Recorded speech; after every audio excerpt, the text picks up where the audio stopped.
Hey, it's June the 2nd, 2015. I just came across a couple stories, news articles, uh, just now basically, and I gotta share them with y'all just in case y'all missed them. Because I know there's a lot of news stories flying around right now. It's easy to miss them. This first news story, it's pretty interesting. There's really only two different ways you could feel about this particular news story. So I like to bring it up so as to be a way to divide. You'll notice it's kind of a theme to this channel. Now I left a link down below in the box so that you could go ahead and see this article. You might want to just pause this video, open up a new tab, and check out this article. Now, it's an article by Naveed Jamali, which is a funny name. I gotta admit, it makes me laugh. I'm sorry. Anyways, he writes for Salon magazine, and the headline is really originally what caught my eye. It reads, as you've already seen, "What if Rand Paul were Muslim? The white privileged assumptions behind his Patriot Act principles." All right, let me answer your first question, which was a question that you decided to put in your headline. What if Rand Paul were Muslim? Now, I don't know how you might feel about this, Naveed, but I just would like to break in a little bit of common sense. What if Rand Paul were Muslim? Naveed, he would then not be Rand Paul because Rand Paul is not Muslim. Did I just blow your mind? Or I mean, like, because honestly, he would be a different person. You understand? Like, so the very first question was, what if Rand Paul were Muslim? Well, then he wouldn't be Rand Paul. That's the end of your article. That's where your article should have ended at.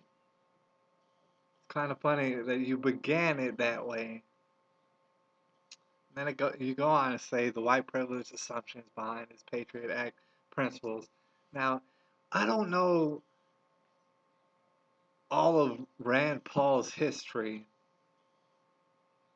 He might have got a lot of privileges. Maybe he appreciates those privileges, maybe he doesn't. I don't really know. But I would like somebody to follow me around one day, any day you choose. Follow me around and if you could just point out where I can get some of these privileges. You know what I'm saying? Because I'm kind of tripping at this point. It's like everybody keeps talking about people got these white male privileges. And the thing is, yeah, I'm kind of a mixed breed, all right? But for the most part, I look white. Where are my privileges, man? It's like, damn, did I miss that day of school? Or I'm just trying to get my privileges. If anybody knows where I can find them, let me know. But anyways, to go on to this article, and if you, gosh, I don't know if you really had the time to read the whole article. It got kind of lengthy, but you notice that well over 90% of the whole article has nothing to do with Rand Paul. And it really has nothing to do with the filibuster where he laid it down. I gotta say, you check out that video. Maybe I'll put that video in the box below. Um, But you know what I'm saying? If you know about the recent filibuster that was held by Rand Paul, you honestly probably checked it out and you probably said, "Oh my God, that's pretty badass." Now, I know that in the state of the union that we're in, you have reason to trust no politician at all, none of them, not any of them, even a Rand Paul. I know that. But all that aside, you know, if you don't look at this person necessarily right now, because we're all imperfect, and just look at what he said in the filibuster, you'd be like, He said, "I'm tired of Obama." This is the only person that I know to get up and has a tie on in front of like the dang Senate and be like, "I'm tired of Obama. You know what? We have to get rid of him." That's what he said. He said, "Oh my God, he's doing illegal stuff and he's spying on everybody." And it's not just him, it's the people he works for. I'm tired of it. That's basically what he said. But anyways, this Naveed Jamali, he writes a whole article. Well over 90% of the article is not has nothing to do with the filibuster, has nothing to do with the Patriot Act, has nothing to do with Rand Paul in particular. He talks about how he used to be a double undercover agent spy or whatever up in Russia, getting intelligence on people in Russia. Now, I've heard this scenario being played out. It's called being a spy. I've heard of it, right? Basically, you work for a country and then go into a different country and be like, "Man, I want to work for y'all." And then you somehow infiltrate, and then you really give the information back to America. What he was describing was I guess what he was trying to make was the link between the fact that he did that over in Russia and the fact that so why can't he do it here was, I believe, the main uh, topic for this filibuster was the fact that they do it here now and that's illegal. And this guy was like, "Well, we did it in Russia and it did a lot of good for us when we did it in Russia, right? And kept us safe." Something like that. So we should be able to do it here because it works so good there.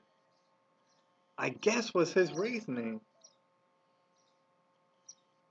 But Rand Paul simply said, no, we can't do it here because the idea of doing it here, that's the illegal part of it. It's not saying that you can't do it. You just can't do it here. And the shit's illegal. And so, to kind of finish it up, when he wraps it up, right before he wraps it up, he says, "Hey, Rand Paul, I don't think he's got a white privilege and he doesn't know what he's talking about. And so he doesn't want to keep us safe." He said, because of his ethnicity, he goes ahead and says that he's had to deal with all sorts of scrutiny. I don't know his life. Maybe he had all sorts of scrutiny all over the place, and he's had to jump through hoops. And somehow he came out to think that, all right, I always had to jump through hoops. People always violated my rights, and it kept me safe. I'm here, and I'm well, and I'm writing for Salon Magazine. Salon.com or whatever it is. So obviously jumping through the hoops and having my rights violated kept me safe. And then I went to Russia and I spied on all the people and that kept us safe. So we should do it here. And as long as everybody gets violated a little bit, then we can all be safe. I'm what he says is basically I'm all right because I've been violated. Everybody else should get violated so as to keep us safe. This is literally what was written down in a whole bunch of words by Naveed Jamali. Uh, that's not good. This is June 2nd, 2015.